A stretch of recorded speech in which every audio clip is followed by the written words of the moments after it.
The billionaire rushed into his house, unannounced on Christmas Day. His coat was still on when the front door clicked shut behind him. He took 2 steps forward. Then suddenly, someone ran at him. A hand clamped over his mouth. His breath stopped. His body slammed backward into the dark. "Don't make a sound," a woman whispered, shaking.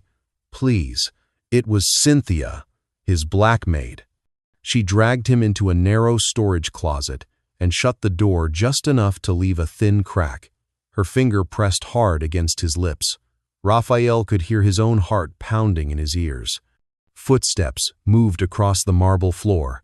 Slow, careless, close. Through the crack, Raphael saw his wife step into view, then his younger brother. They stood inches apart, laughing softly, relaxed, like nothing in the world was wrong. "He should be gone by now," his brother said. His wife sighed, irritated. "I doubled the dose in his green juice this morning." Raphael's legs nearly gave out. The dizziness, the weakness, the sickness he had ignored, all made sense in that instant. Christmas was not a surprise. It was the final day. Cynthia tightened her grip on his wrist. Her eyes locked on his, filled with fear and certainty. "If you walk out there," she whispered, "you won't make it to tonight." And just like that, Raphael realized the most dangerous place in the world was his own home, and the only person trying to save him was the woman he barely noticed. Christmas Day in Houston, Texas, was supposed to be easy for Raphael Justin. He wanted 1 calm hour at home before the phone started again.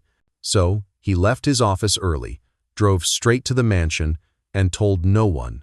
No call, no text, no warning. He wanted to surprise his wife, Lauren, and prove he could do normal things. The gate opened. The yard lights were on, the tree lights on the windows too, but the house felt too quiet. Raphael grabbed a small gift bag and walked fast to the front door. He pictured Lauren smiling, maybe teasing him for coming home without notice. He unlocked the door and stepped inside. The smell was wrong. Not food, not candles. It was a strong, clean smell mixed with something bitter, like medicine that had spilled and dried. Raphael stood still, listening. No music, no voices, no kitchen noise. He took 2 steps into the hall. Someone ran at him from the side. A hand clamped over his mouth, tight. A second hand grabbed his wrist and yanked him back into the dark. The gift bag dropped. Raphael tried to shout, but his voice died under the palm. "Sir, please," a woman whispered, shaking. "Do not make a sound." Raphael knew the voice. Cynthia, his black maid. She dragged him into a narrow storage closet near the kitchen and pulled the door almost shut. Not locked, just barely open, a thin crack to see through. Cynthia put 1 finger up, a warning. Then she held her breath like she was listening to the walls. Footsteps crossed the marble floor outside, slow and calm. Not a stranger, someone who belonged. Cynthia leaned close. "If they hear you," she whispered, "you will not leave this house." Raphael forced himself to breathe through his nose. He leaned to the crack. He saw the living room and the Christmas tree. Perfect gifts, perfect lights. And right beside the tree stood Lauren, dressed like she was going somewhere, not like she was relaxing at home. She held a glass of green juice. Across from her stood Raphael's younger brother, Evan, smiling like he had no worries. Lauren laughed softly and touched Evan's arm. Raphael's hands went numb. Evan spoke first. "He is still standing," he said.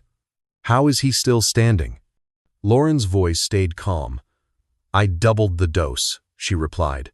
"This morning, in his green juice." Evan let out a small laugh. "And he still went to work." Lauren's face tightened. "Then tonight we'll fix it." The words hit Raphael like a hard slap. Every dizzy spell, every weak morning.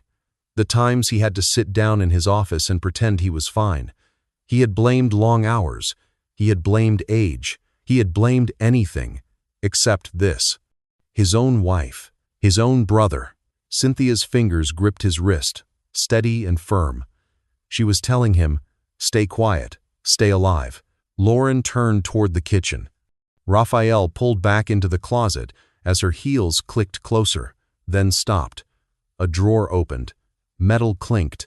A spoon stirred in glass. Lauren spoke again. Lower now. Cynthia has been watching me. Evan answered, sharp. Then get rid of her. Lauren sighed. After tonight, Cynthia did not blink. Her face showed pain for 1 second, then control, like she had already decided what she would do. Lauren walked away. The footsteps faded. Raphael leaned against the shelf, trying to keep his legs steady. Cynthia waited, listening until the house went quiet again. Then she opened the door and motioned. They slipped into the back hallway, the one staff used. Raphael's throat was dry. Cynthia, he whispered, why are you doing this? She did not waste time. Because they are killing you, she said, and because I saw it. Raphael shook his head, like that could erase what he heard. I need proof, he said. I need to face them. Cynthia grabbed his sleeve and held him back. Not here, she said. Not today. This is my home, Raphael whispered. Cynthia's voice softened, but it stayed strong. It is their trap, she said. This house is the fastest place for you to die. A door closed upstairs. Both of them froze. Cynthia pulled him toward the side exit. They passed the kitchen counter. The green juice sat there, ready, with a small ribbon beside it like a Christmas joke. Raphael's hand moved toward his pocket for his phone. Cynthia caught it. No calls, she said. I can call security, Raphael whispered. I can call the police. Cynthia shook her head. Your friends can be bought, she said. One call and they know where you are. Raphael stared at her. How do you know? Cynthia swallowed. I heard names, she said. I saw men come when you were gone. And Lauren asked me about my family, like she wanted to know who would miss me. Raphael felt sick. Cynthia reached into her apron pocket and showed him a tiny plastic bag, folded tight. Inside was pale powder. I took this from the trash last week, she said. Lauren said it was vitamins, but I watched her hide it, and I watched her measure it. I kept it because my gut told me something was wrong. Raphael stared at the bag like it could burn him. We can test it, he whispered. Cynthia nodded once. Yes, but not with anyone we do not trust, she said. Not yet, right now. Cynthia opened the side door. Warm air rushed in, thick and wet. She pointed to her old sedan by the fence. Get in, she said. Now. Raphael hesitated and looked back at the bright tree in the living room, at the life he thought was real. Then Lauren's voice floated down the hall, sweet and sharp. Raphael, are you home? Cynthia's face went still. She pushed him toward the car, and Raphael understood that the next sound he made might be his last. Raphael slid into Cynthia's old sedan and pulled the door shut without a sound. Cynthia started the engine and backed out fast, steady, like she had done this before. In the mirror, Raphael saw the mansion hallway light turn on. A shadow crossed the glass. Lauren. Raphael dropped low in the seat. Cynthia drove behind the hedges, took the service road, and reached the gate. The sensor beeped once. The gate opened. No guards appeared. No one stopped them. They rolled out into the street, and the gate closed like nothing was wrong. Raphael tried to breathe, but his chest felt tight. His mind kept replaying Lauren's voice, calm and annoyed, like she was talking about laundry, not his life. He reached for his phone. I need to call security, he whispered, or the police. Cynthia caught his wrist. No calls, she said. Cynthia, they are poisoning me. I know, she answered. That is why you cannot call. Phones can be traced.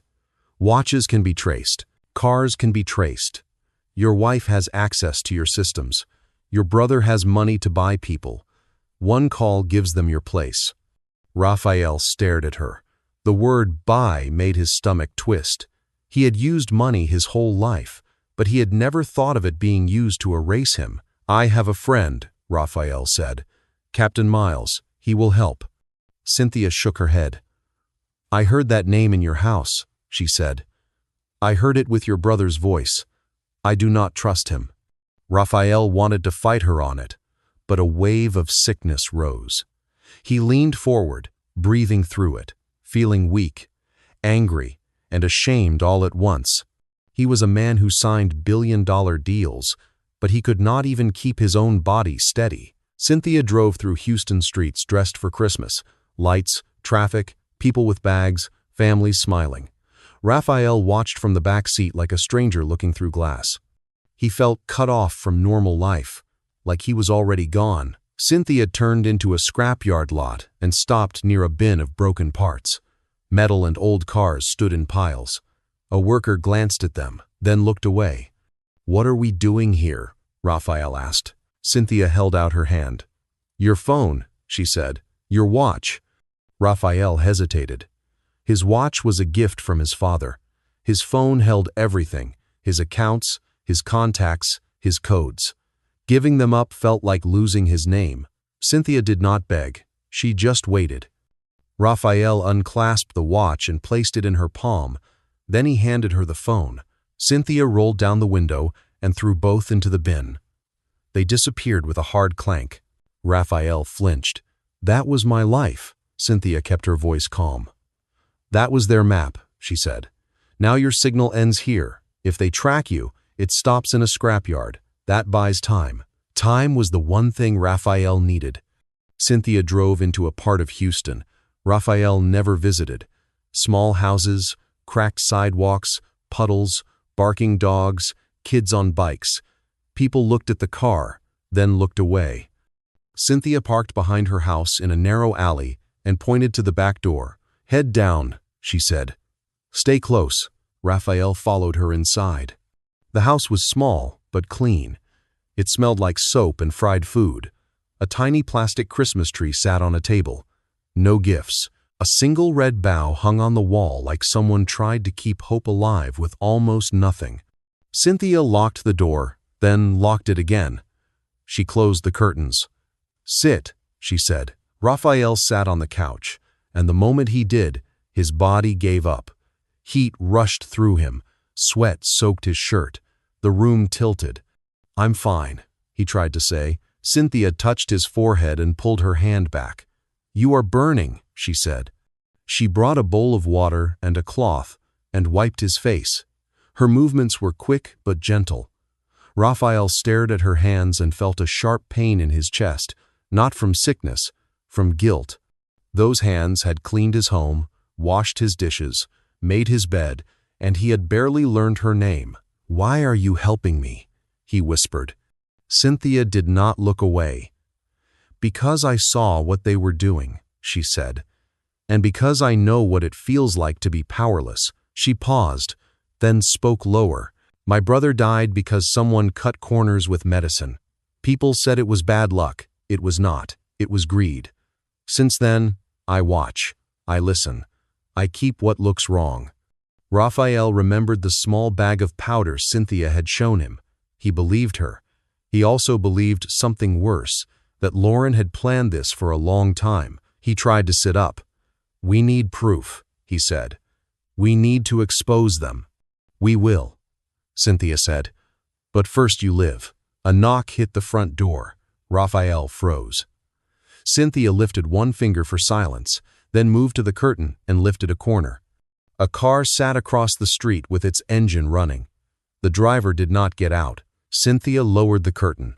"I do not know who that is," she whispered. The knock came again, harder, like a warning. A woman's voice floated through the door, too cheerful for that hour. "Cynthia, you inside. I saw a strange car." The voice stopped, listening. Raphael held his breath. Cynthia's jaw tightened. If it was a neighbor, it was danger, because questions travel fast. If it was a trap, opening the door could end them. Cynthia turned to Raphael, voice low but firm. "Stay here," she said. "If I tell you to run, you run out the back." Raphael nodded. His mouth felt dry. He had never been this close to losing everything. Not money, not power. His life, Cynthia took one slow step toward the door. The knock came again. "Cynthia," a woman called. "Open up. I saw a strange car." Cynthia held up one finger to Raphael, then walked to the door like this was a normal Christmas visit. She opened it only a little, the chain still on. Mrs. Parker stood on the porch in a bright red sweater, holding a plate covered in foil. Her smile looked friendly, but her eyes kept moving. To the driveway, to the street, back to Cynthia's face. "I was worried," Mrs. Parker said. "You came in late, and now there's a car I don't know." Cynthia kept her voice calm. "It's my cousin," she said. "He dropped me off, then left." Mrs. Parker lifted the plate. "I made extra food," she said. "I brought you some." "Thank you," Cynthia said, taking it. Mrs. Parker did not leave. She leaned closer, trying to see past Cynthia's shoulder. Cynthia shifted to block the view, smooth and quiet. "You look tired," Mrs. Parker said. "You okay?" Cynthia nodded once. "Just a long week." Mrs. Parker pointed her chin toward the street. "That car across the way has been sitting there," she said. "It's not normal. I don't want trouble near my house." Cynthia's grip tightened on the plate. "I understand," she said. "If I see anything, I'll call." Mrs. Parker studied her for a long moment. "If you're hiding something," she said softly, "I won't protect it." Cynthia held her gaze. "I'm not hiding trouble," she said. "Merry Christmas." "Merry Christmas," Mrs. Parker replied, and walked away. Cynthia shut the door, locked it, then rested her forehead against the wood. For a second, her shoulders shook. Raphael sat on the couch with his hood up. His head ached. His stomach felt wrong, like his body was still fighting what Lauren put in him. "I'm sorry," Raphael whispered. Cynthia looked at him. "Don't be sorry," she said. "Be quiet and be ready." End quote. Raphael swallowed. "I heard my wife say she would finish me tonight," he said. "On Christmas." Cynthia's face softened, then tightened again. "People can smile and still do evil," she said. "That's why we move smart." Raphael rubbed his hands together. "I paid for guards," he said, "and the danger was sitting at my table." "You trusted," Cynthia said. "That's not a sin." Outside, the car across the street went silent. The engine stopped. A door closed. Cynthia moved to the curtain and lifted a corner. A man stood by the sidewalk, head down under a cap. He did not look lost. Raphael tried to stand, then sat back when the room tilted. Cynthia's hand went to his shoulder. "Stay," she whispered. The man walked up to Cynthia's porch. The doorknob turned, slow and careful, like testing. Cynthia's mouth went tight. She picked up a kitchen knife, not to fight, but because her hands needed something solid. She stood behind the door and waited. A voice came through the wood, low and sure. "Cynthia." Raphael's chest turned to ice. "Captain Miles," Raphael whispered. Cynthia looked back at him, eyes hard. Captain Miles knocked once, gentle. "Cynthia," he said. "Open up. I'm here to help." Cynthia stayed still. Captain Miles tried again, warmer. "Raphael," he called, "I know you're inside. Your wife is worried. She says you're sick. Let me take you to the hospital." Raphael heard the trap in the words, "Wife, first, not safety." He looked at Cynthia. "What if he's real?" he whispered. Cynthia leaned in close. "If he was real," she whispered, "he would not come alone, and he would not talk like your wife owns you." "Well, be sad," Captain Miles sighed. "Last chance," he said. "If you don't open the door, I'll force it. I don't want to arrest you, Cynthia." Cynthia's face went calm in a scary way. She pointed to the back door. "Move," she whispered. Raphael pushed himself up. His legs shook. Cynthia grabbed his elbow and held him steady. They crossed the small kitchen, stepped out the back, and slipped into the alley. Cynthia led him between fences and bins. She stopped once to listen, then pulled him forward again. They reached a side street with a small building and a bright cross in the window. A sign read, New Hope Church. Cynthia knocked 3 times. A man opened the door. He was older, with tired eyes and a kind face. He looked at Cynthia, then at Raphael, and his expression changed. "Pastor James," Cynthia said, voice breaking for the first time. "Please." Pastor James stepped aside. "Come in," he said. "Quick." They entered.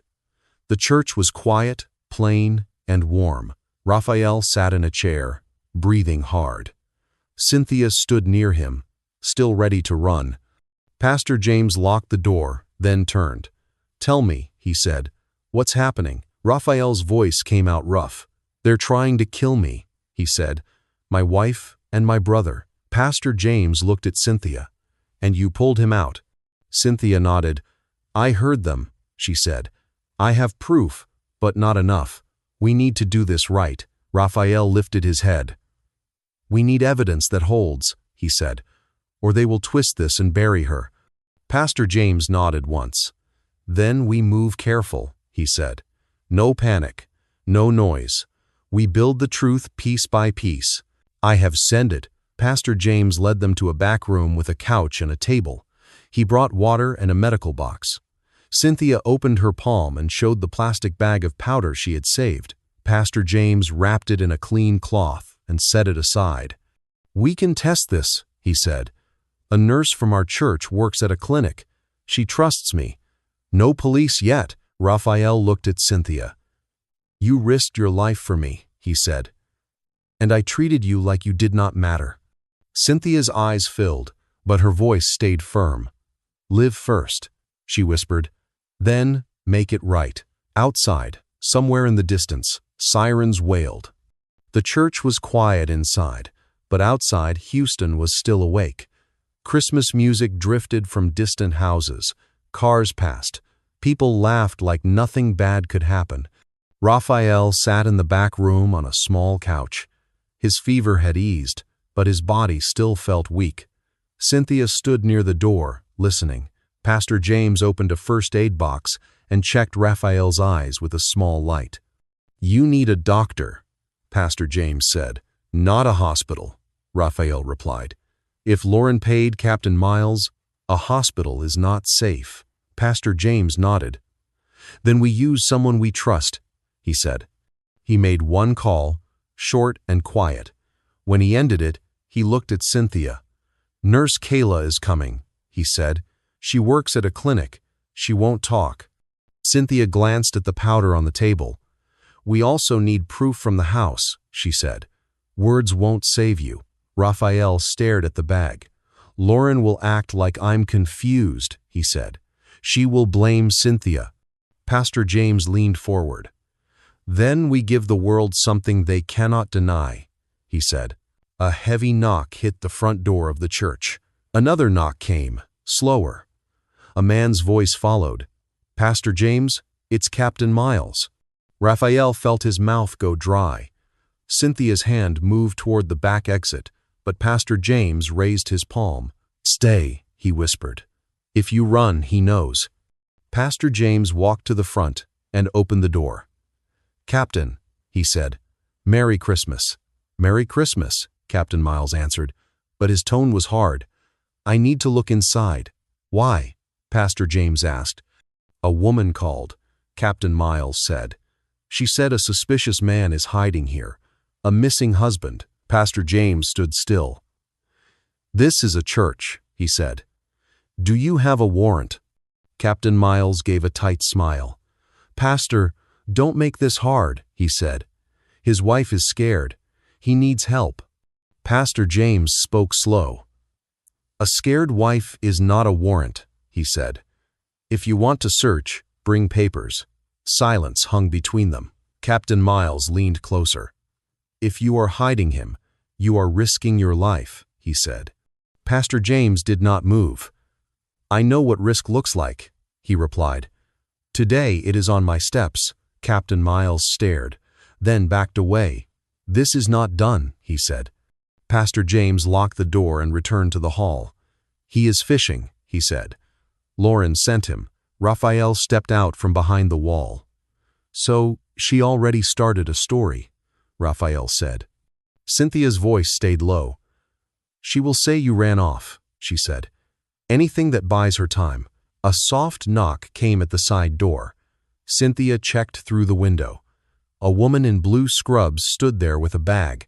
"Nurse Kayla," Cynthia whispered. Pastor James let her in. Nurse Kayla was young, with calm eyes and quick hands. She checked Raphael's pulse, his temperature, and his breathing. "You were drugged," she said. "Not once. Over time." Raphael swallowed. "Can you prove it?" he asked. Nurse Kayla nodded. "If I test blood," she said, "and if I test that powder."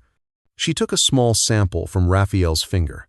Then she sealed a tiny amount of powder in a vial. "I'll take these to my clinic," she said. "Quick tests. Not perfect, but enough." "How long?" Raphael asked. 2 hours, she said. "Stay here. Don't move." When she left, Cynthia sat for the first time. Her shoulders dropped. Raphael looked at her. "You saved me," he said. Cynthia stared at the floor. "I did what was right," she said. Raphael's voice cracked. "I had guards, cameras, gates," he said. "Yet I was dying at my table." Cynthia raised her eyes. "If you live," she said, "use your power to tell the truth. Protect the people you ignore." Raphael nodded. "I will," he said, "and I will protect you." Pastor James pulled a notebook from a drawer. "We list what we need," he said. "Proof of poison, proof of who gave it, a safe way to stop them." Raphael leaned forward. "I installed a backup camera system," he said. "Lauren doesn't know. It records to a drive in my office safe behind a picture frame." Cynthia's face tightened. "Your office is in the house," she said. "Yes," Raphael said. "But if we get that drive, we can show her mixing the powder." Pastor James nodded. "Then we plan a careful trip," he said. "No police yet, not until we hold the proof." Outside, the day turned darker. Christmas evening came closer, the same night Lauren said would end Raphael. Pastor James opened a small metal box and took out plain keys. "These are for the church van," he said. "No fancy plates, no tracking." Cynthia found a jacket and a knit cap and handed them to Raphael. "Your face is known," she said. "Tonight you look like a tired man going to see family." Raphael pulled the cap low and stared into a dusty mirror. He looked smaller, almost ordinary, and that scared him more than he expected. He pictured his office, the safe behind the picture frame, the narrow hall that creaked near the stairs. He remembered where the cameras stopped. Cynthia watched him, then squeezed his hand once. "We move quiet," she said, "and we do not separate." Nurse Kayla called. Pastor James put the phone on speaker. "It's poison," Nurse Kayla said. "It matches the powder. Small doses over time.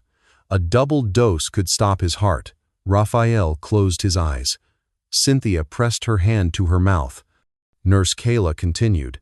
"If they think he's alive, they will move fast," she said. "Do not give them time." Pastor James looked at Raphael. "We go for the drive tonight," he said, "while they still believe their plan is working." Raphael stood. His legs shook once, then held. He looked at Cynthia.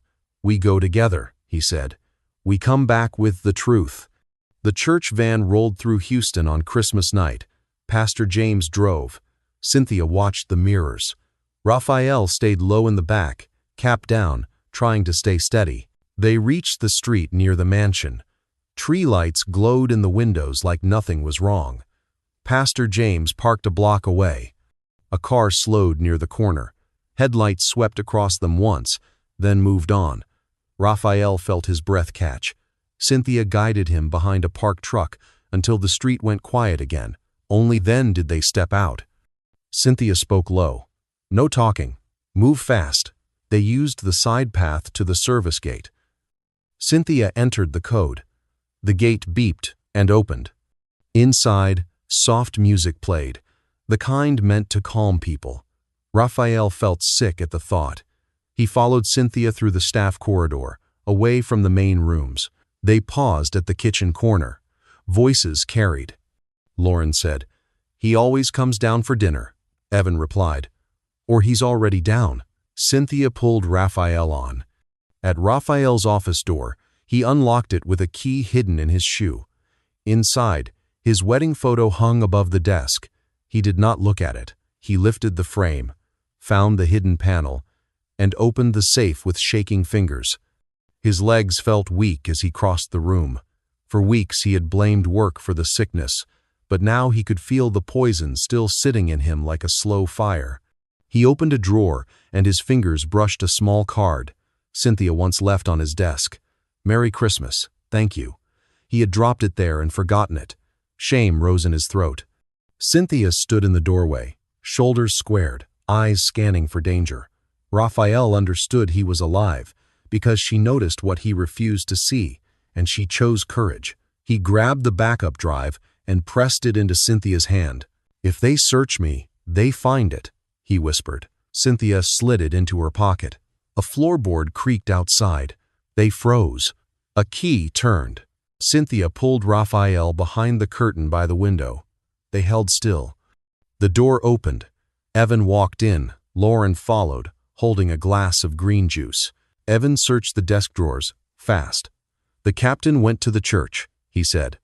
The pastor blocked him. Lauren's voice was tight. "Then, Raphael is alive." Evan's jaw clenched. "Then we finish it at the charity dinner. Cameras everywhere. We act worried. We say he's confused. We get him into a hospital bed." Lauren nodded. "Tonight," she said. "No mistakes." She looked around the room. "Cynthia has been acting strange." Evan scoffed. "Cynthia is nothing." Raphael's fists tightened. Cynthia stayed calm. They left. The door shut. Cynthia waited, then whispered, "Now."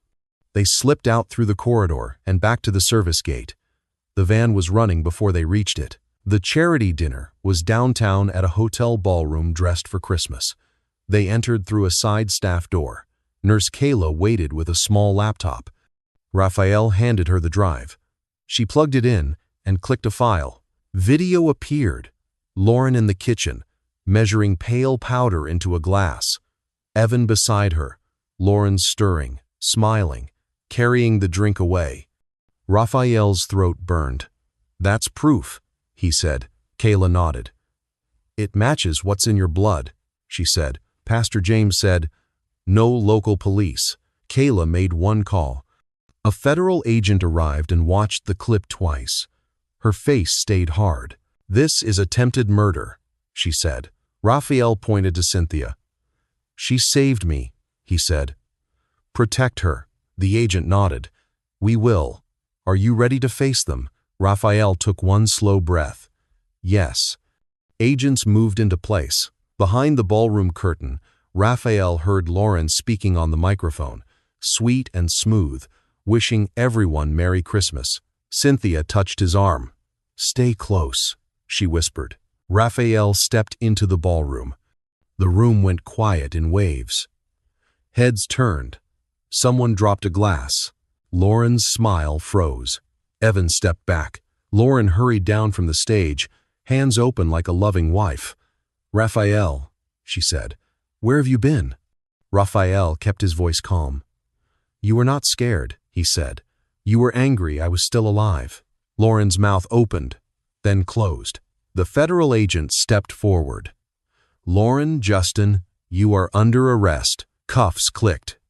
Evan tried to disappear into the crowd, but another agent caught him. "Evan Justin, you are under arrest." Evan shouted, "This is a lie." Raphael faced the guests. "It's not a lie," he said. "They poisoned me. I have the video. Cynthia heard them plan it. Cynthia pulled me out before they finished it." Phones lifted. Cameras recorded. Lauren's eyes flashed with hate, then fear, as she was led away. Raphael turned to Cynthia and held her hand where people could see. "I owe my life to her," he said. "She did not do it for money. She did it because it was right." Cynthia's eyes filled. She tried to pull back out of habit, but Raphael held on gently. "You won't be invisible again," he whispered. Cynthia whispered, "I only wanted you to live." And Raphael nodded. tears finally falling today. The ballroom stayed silent as Lauren and Evan were taken out. Outside, luxury cars waited at the curb. Raphael walked past them and opened the church van door for Cynthia. "Come with me," he said. "Not to work, to live." Cynthia looked at him, then nodded and climbed in. In the van, Raphael kept staring at Cynthia's hands in her lap. They were worn, but steady. "I'm sorry," he said, voice low. "I treated you like you did not matter." Cynthia did not smile. "Fix it with what you do next," she said. Pastor James nodded. "Truth first," he said, then healing. The van drove into the night, away from the mansion, away from the lie, toward a life built on truth. Dear viewers, this story is not just about a billionaire and a maid. It is about life, trust, and the kind of courage that shows up when you least expect it. Raphael Justin had money, power, and a big house, yet none of that could save him when betrayal came from the people closest to him. Cynthia had no wealth, no guards, no influence, yet she had something stronger, a clean heart, sharp eyes, and the courage to protect a life even when it put her own life at risk. Sometimes the people you overlook are the ones God uses to rescue you. Sometimes the person you call staff is the only one who will stand when everyone else is smiling and planning your fall. And sometimes, Christmas is not about gifts. It is about a second chance and the truth that sets you free. Now, we want to hear from you. Please comment where you are watching from and tell us what you learned from this story. If this story touched your heart, please like this video, subscribe to the channel, and share it with someone who needs this message today. And if you want more stories from us, comment "more stories," and you will be the first to get the next emotional stories. Before you go, answer these 3 questions in the comments. 1. If you were Raphael, who would you trust when everything starts to feel wrong? 2. Do you think Cynthia should stay close to Raphael after what happened? Or should she move on with her life? 3. What is one lesson this story taught you about loyalty and the people we ignore every day?